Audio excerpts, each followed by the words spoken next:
Hello everyone.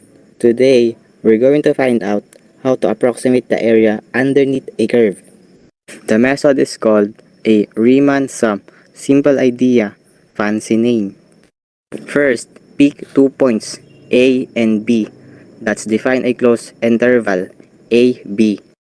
That's the section we must care about.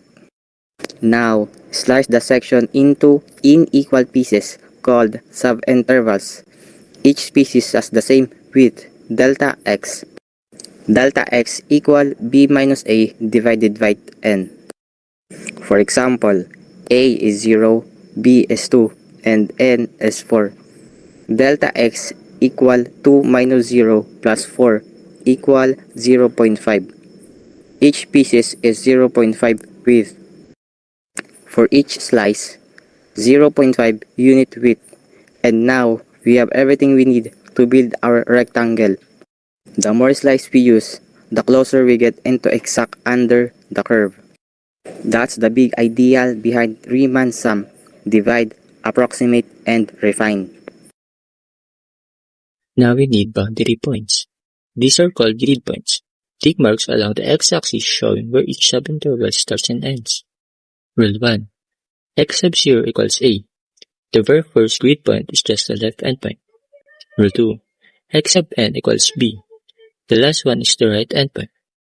For everything in between x sub k equals a plus k multiplied by delta x, start at a, take k steps of size delta x to the right. With a equals 0 and delta x equals 0.5, let's check each is 1. X sub 0 equals 0 plus 0 times 0.5 equals 0. X sub 1 equals 0 plus 1 times 0.5 equals 0.5. X sub 2 equals 0 plus 2 times 0.5 equals 1. X sub 3 equals 0 plus 3 times 0.5 equals 1.5. X sub 4 equals 0 plus 4 times 0.5 equals 2.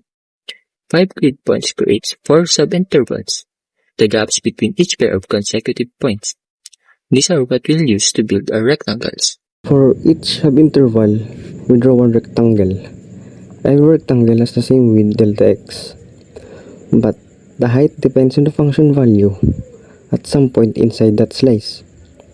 Add up all the areas. S sub n equals f of x sub 1 times delta x plus f of x sub 2 times delta x. 1. Left Riemann sum. 2. Right Riemann sum. 3. Midpoint Riemann sum.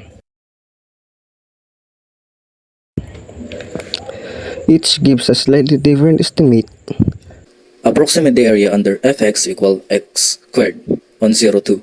N equal 4 subintervals using right Riemann sum. Step 1. Find the width, delta x. Delta x equal 2 minus 0 divided by 4 is equal to 0.5. Step 2. Grid points and sample points. X sub 0 is equal to 0, x sub 1 is equal to 0.5, x sub 2 is equal to 1, x sub 3 is equal to 1.5, and x sub 4 is equal to 2. Right endpoints 0.5, 1, 1.5, and 2. Step 3. Calculate the heights. F 0.5 is equal to 0.25, F1 is equal to 1, F1.5 is equal to 2.25, F2 is equal to 4. Step 4. Apply the Riemann sum formula. Sn is equal to 0.25 times 0.5 plus 1 times 0.5 plus 2.25 plus times 0.5 plus 4 times 0.5 is equal to 0.125 plus 0.5 plus 1.125 plus 2 is equal to 3.75. The exact number is 2.667. So, 4 rectangles is a rough estimate. With n is equal to 100 or 1000, we'd get much closer. And that's Riemann sums. Divide the interval, set up grid points, build rectangles, add them up. Thanks everyone.